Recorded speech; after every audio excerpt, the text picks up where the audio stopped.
Assalamualaikum warahmatullahi taala wabarakatuh. Teman-teman, selamat datang di Podcast of Life. Kita kali ini episode ke-7. Bersama Kak Ova tetap di sini. Ya. Dan saya sendiri, Urwatul Wuthqa. Nah, berbicara tentang podcast untuk kehidupan. Nah, kita melanjutkan tema yang lalu Kak tentang getaran, frekuensi getaran dalam tubuh. Nah, kali ini kita akan bahas tentang cara memprogram pikiran bawah sadar dengan menggunakan afirmasi. Afirmasi itu apa dan tujuannya apa untuk memprogram dengan metode itu? Silahkan Kova dijelaskan. Oke. Assalamualaikum warahmatullahi wabarakatuh. Waalaikumsalam. Afirmasi itu adalah pernyataan-pernyataan positif dan spesifik yang ditujukan kepada diri sendiri. Gunanya untuk mempengaruhi pikiran sadar dan alam bawah sadar kita. Yang nantinya pada gilirannya itu akan mempengaruhi perilaku kita, pola pikir kita, kebiasaan kita dan lingkungan kita gitu. Afirmasi. Kamu sering dengar gak sih orang kalau pengen sesuatu hal apa, afirmasiin aja gitu. Nanti pasti dapet kok gitu kan. Betul. Nah akhirnya banyak orang mencoba melakukan itu ya dengan afirmasi. Nah tapi afirmasi itu ada 3 unsur nih yang perlu diperhatikan gitu. Karena jadi afirmasi itu sederhananya membayangkan sesuatu yang ingin kita capai. Ya, atau yang pengen kita lakukan atau goals kita. Goals kita, tujuan. Kita, gitu. Nah, tapi banyak beberapa orang yang cuman melakukan afirmasi tapi nggak melakukan tiga unsur ini nih gitu loh. Harusnya ada 3 unsur untuk melakukan afirmasi agar lebih bisa cepat terwujud goalsnya misalnya. Benar, gitu. Contohnya gini, afirmasi itu satu unsur pertamanya yang perlu diperhatikan adalah perkataan yang positif tapi ringkas. Oh, nggak panjang-panjang ya? Nggak panjang-panjang. Saya pengen haji sama orang tua saya bersama keluarga saya. Iya, kan spesifik kan, tapi spesifik. Ringkas tapi spesifik gitu. Nah, yang kedua adalah tentang visualisasi yang jelas. Gitu. Yang ketiga adalah perasaan yang sesuai. Jadi perasaan yang harus dihadirkan ketika kita mengucapkan kata-kata positif itu. Perasaannya gitu. Kalau mendapatkan sesuatu itu kan kayaknya perasaannya seperti apa gitu. Happy kah atau senang kah atau apa ya gitu kan. Bangga kah atau apa. Nah itu dirasakan gitu. Oke, sebelum lanjut Kak. Apa bedanya metode ini dengan menghayal? Kalau menghayal, cuman menghayal. Ya menghayal itu cuman pikirannya aja gitu. Pikiran tapi dia nggak ada getaran di dalam tubuhnya, cuman pikiran ngayal tapi ya udah kayak dibuang aja lepas gitu tapi nggak dirasain. Kan kalau afirmasi kan dirasakan, kayak udah dapetin gitu kan. Terus visualisasikan dengan jelas gitu dan pengen dicapai gitu. Kalau ngayal biasanya kan nggak ada actionnya nantinya, cuman ya udah pengen ini udah gitu. Tapi kalau afirmasi itu kan ketika memunculkan perasaan, ketika memunculkan perasaan itu ada getaran kan di tubuhnya sehingga dia pengen action, pengen melakukan sesuatu hal menuju tujuan itu. Iya benar gitu. Nah contohnya gini misalnya saya suka apel gitu, ya kan. Terus saya di pikiran kita udah tahu nih saya itu pikirannya sendiri. Ke saya gitu atau suka pikirannya juga udah tahu gitu loh suka itu menyenangkan pastinya. Suatu perasaan yang bukan perasaan apa sih? Suka iya perasaan ya maksudnya menyenangkan terus sesuatu yang disukai gitu kan atau dikagumi gitu. Nah ketika mengatakan apel gitu. Kalau dia nggak pakai perasaannya gitu, nggak pakai perasaannya, nggak memvisualisasikan apel apa sih gitu kan pasti di alam bawah sadar kita dari kita kecil kan udah terbiasa punya kayak drive ya. Kita punya memori tentang apel itu sendiri. Ada apel merah gitu kan, apel Malang gitu kan.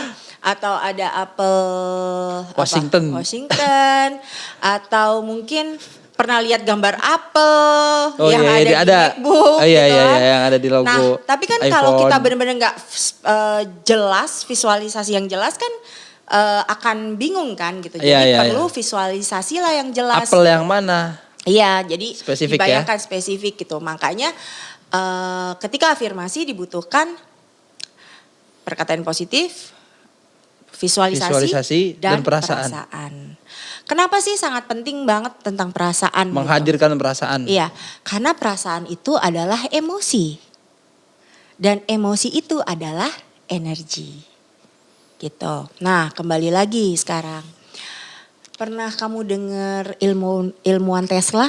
Pernah, kalau denger sih nggak pernah sih, tapi tahu kalau Tesla itu sekarang jadi brand mobil Oke, tapi yang dulu, dipakai sama Elon Musk karena Oke. Elon Musk mengagumi Tesla. Iya benar. Jadi ada ilmuwan Tesla pernah mengatakan begini. Kalau kamu mau mengetahui tentang rahasia alam semesta, pikirkan tentang energi, getaran, dan frekuensi. Energi, getaran, dan frekuensi. Iya. Jadi energi itu energi yang dibuat, semua ini di alam semesta ini semuanya energi. Energi, ya. Tubuh kita juga energi, makanya kan dibutuhkan banyak energi ya gitu. Nah, dalam tubuh ini kan ada energi nih. Nah, dari energi itu ada getaran. Ya. Dari getaran itu ada frekuensi. Kamu pernah lihat nggak ada orang kayak marah atau sedih gitu ya? Marah itu getaran beda-beda ya? iya. Antara Jadi satu energi perasaan. itu bergetar. Kan ada energi nih di tubuh kita. Iya. Terus kemudian bergetar nih dalam tubuh kita nih. Nah, dalam pergetaran itu ada frekuensi gitu. Makanya kamu sering dengar nggak? Kalau misalnya musik getarannya ada berapa hertz frekuensi gitu. Iya, iya. Nah, tubuh pun juga begitu. Kalau kita lagi marah, kita dalam keadaan berapa hertz frekuensi. Itu yang ada ahlinya lah ya yang tahu berapa hertznya. Jadi setiap sikap dan perasaan kita itu menghasilkan getaran yang berbeda-beda. Iya, bergetar yang berbeda sehingga menimbulkan frekuensi pada tubuh gitu. Makanya kita perlu mengontrol pikiran kita gitu. Karena pikiran itu langsung otak kita akan bereaksi dengan mengontrol getaran pada tubuh kita sehingga ada frekuensinya gitu. Makanya kan kalau pikiran kita bilang, aduh gue kecewa. Tiba-tiba langsung tubuh kan langsung kayaknya sedih banget atau apa banget gitu kan ya. Nah itu yang mempengaruhi. Makanya kita perlu hati-hati nih gitu. Apa yang mau kita afirmasi itu perlu positif gitu. Karena kalau kita taruh di alam bawah sadar kita dengan pola yang kita inginkan misalnya apa gitu. Kita taruh terus, kita taruh visualisasinya, kita taruh perkataan positifnya, kita tahu perasaannya kita. Nah semua itu ketarik sama kita. Gitu. Karena ya kita nggak bisa pungkiri di dunia ini tuh semuanya tuh getaran dan frekuensi saling tarik menarik gitu loh. Itu udah hukum alamnya di dunia ini gitu kan. Jadi tergantung deh kembali lagi getarannya seperti apa, frekuensinya seperti apa. Jadi semua tergantung pikirannya gitu dan perasaannya kita gitu loh. Jadi untuk memperoleh goals yang kita tuju, ya kita perlu sering-sering mengafirmasikan sesuatu. Positif. Tapi tidak hanya perkataan saja yang harus spesifik. Iya. Dan harus visualisasinya jelas. Misalnya gue pengen jalan-jalan ke luar negeri. Iya, misalnya. Luar negeri mana? Iya. Ya, misalnya ke mana? Ke Iceland, misalnya kayak gitu. Terus rasain, wah di sana dingin, langsung gini. Ketika kalau udah capek itu perasaan saya seperti apa ya gitu loh. Iya. Happy kah? Atau ngerasa bangga kah? Atau ngerasa senang kah? Nah itu dirasakan gitu loh. Oh ntar suatu karena saat itu akan getaran lama-lama itu akan menarik. Akan sampai ke situ. Iya akan menarik. Karena apa kok bisa kalau secara logikanya kok bisa sih menarik. Ya karena sikap kita pun akhirnya kan getaran tubuh kita kan akhirnya mempengaruhi tindakan kita kan. Dan sikap kita akhirnya apa kita akan melakukan sesuatu hal. Terus kita akan positif thinking. Ya, mencapai. Gue pasti bisa tercapai. Gue pasti bisa. Ya, gimana caranya gue akan make it happen. Die-die gue lakuinnya gitu. Sampai die-die gitu. Nah itu yang perlu diperhatikan gitu. Nah ini bisa salah satu contoh nih salah satu contoh banget nih. Seandainya itu kan tentang yang positif ya. Gitu. Ini ada salah satu contoh. Misalnya ada seorang pacaran ya. Ada yang laki-laki namanya Yoga, yang perempuan namanya Ira misalnya. Mereka pacaran 2 tahun. Ini ya bukan aslinya ya. Bukan, ini kita atur aja. Dia pacaran 2 tahun gitu. Ya. Selama 2 tahun akhirnya mereka putus. Biasa kan kalau laki-laki kalau udah putus ngapain? cari pacar baru. Langsung cari pacar baru enggak? Baru bener-bener baru putus nih, enggak mungkin Galau. dong langsung. Galau. Tapi kalau galau ada juga yang mereka nggak mau galau dong. Pasti mereka akan mendinai. Kalau laki-laki kalau habis putus apa? Langsung kumpulin teman-temannya. Ayo kumpul gitu kan? Benar nggak? Ngobrolin apalah atau olahraga lah. Cari sesuatu yang untuk biar dia tidak menyenangkan hatinya gitu loh. Iya nggak? Terbuai dengan perasaan itu. Iya. Terus yang perempuan juga begitu gitu kan. Pasti yang namanya Ira ini pasti juga dia kumpul sama teman-temannya berusaha melupakan pasangannya. Benar nggak? Mereka sama-sama saling berusaha melupakan. Padahal nggak bisa. Belum. Setelah itu 6 bulan kemudian Ira menemukan Pasangan laki-laki baru. lain. Iya kan, pasangan baru. Yang dia temukan siapa? Yang dia dapat orangnya seperti siapa? Seperti sebelumnya. Iya, kenapa kamu bisa ngomong begitu? Ya karena energinya masih energinya membekas. Iya, karena kan suatu kebiasaan kan. Iya. Selama 2 tahun dia mempunyai pengalaman vibrasi getaran yang sama, pengalaman emosi yang selalu sama, dengan getaran orangnya sama. Sehingga ketika dia belum healing maksudnya sebelum dia menyembuhkan, melepaskan semuanya, memaafkan semuanya, getaran di tubuhnya nih dia belum kelar. Belum kelar, pokoknya gue harus cari laki-laki lagi lah gitu kan. Supaya melupakan yoga misalnya begitu. Ketika dia belum menyelesaikan di dalam tubuhnya getarannya, vibrasinya gitu. Dia pun akan ketemu dengan laki-laki yang sama. Dengan orang yang berbeda tapi orang yang getarannya sama. Yoga yang lain gitu loh. Dengan nama berarti yang dia berbeda. kalau ingin melupakan itu berarti harus sampai tuntas ya healingnya. Iya benar. Jadi gitu Ri.